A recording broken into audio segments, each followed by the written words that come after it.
Man got arrested for honey. He went to Jamaica to visit his mother. He loves honey, so he purchased 3 bottles of honey and traveled back to Baltimore. Well, officials in the airport believe that— Oh, he's black. Surprise! Shocking. Authorities were suspicious about the bottles of honey, so they decided to test it, and they claim that when they conducted a test, it came back positive for meth. Apparently, these professionals don't know what meth looks like because it doesn't look anything like honey. But nonetheless, he spent 3 years in jail even after they had tested the substance again and found that it was not in fact meth. They tested the substance— 3 months. Did I say 3 months? You said 3 years. Oh, I'm sorry. 3 months. 3 months, my bad. Still egregious. 3 months, but so he was in jail for a month, 20 days specifically, before they finally decided to test the substance. Then they tested the substance and found that it's not meth, and he still spent 2 additional months behind bars. Yeah, look guys, so a couple of horrible parts of this. So he's got a green card. In the old days, before Trump, green card meant you could do everything but vote. You had all the rights of a citizen except voting, okay? No joke, that's how it's supposed to be. But now they're like, I don't know about that. So the guy comes back from Jamaica, he's a perfectly legal resident of the United States of America, has a green card, but since they think it's meth, which they just made up, there's no evidence that it's meth, they're like, okay, you're going to a federal detention facility. Oh, Jesus Christ, because of your resident status. Look, I don't ever remember them doing that to green card holders before. I don't know, there might have been a couple of instances, I'm not positive, but that is certainly outside of what I'm used to in dealing with in law enforcement. And then, okay, so you think it's meth, then since you made that up, you gotta prove that as soon as possible because you put the guy in prison in a federal detention center because you're so convinced of this. So the first test comes back and already it's a crime that he's been there for 20 days because normally you can get bail and you could just walk out, right? But because of this crazy situation, he can't even get out. So then after you test it and you find out it's not meth, it's insanity to keep him in prison. Insanity. Look at I mean, even if you're gonna test it again, like, it's a black guy who's some sort of immigrant. Obviously, it's gotta be meth. I mean, it says it's not meth, but it's gotta be. Okay, fine, test it a second time, right? Because you're really out to get the guy. But let him go in the meanwhile, it came out that it's not meth.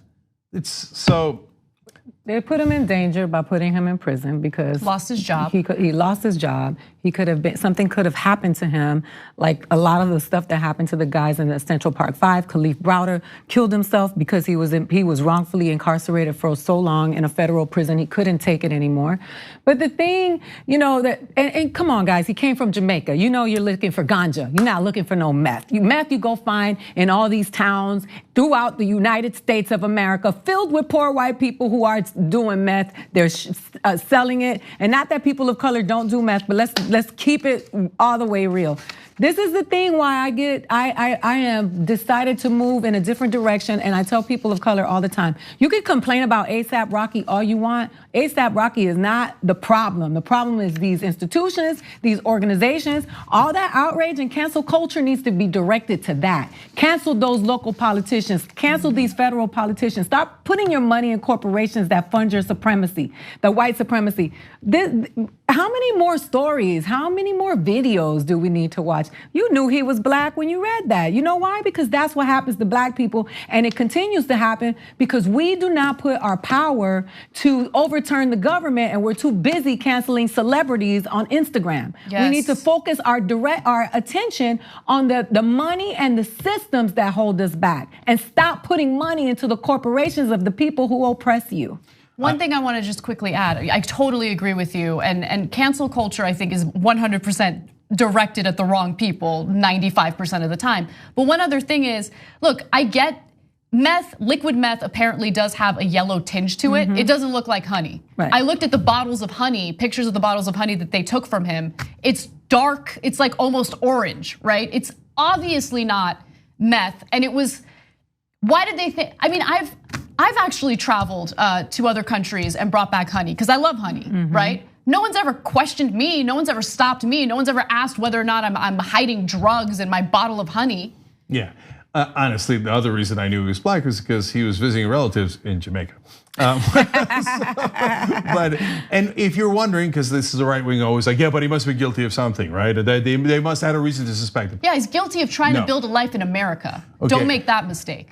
Okay, no criminal record whatsoever. No reason to suspect him of anything.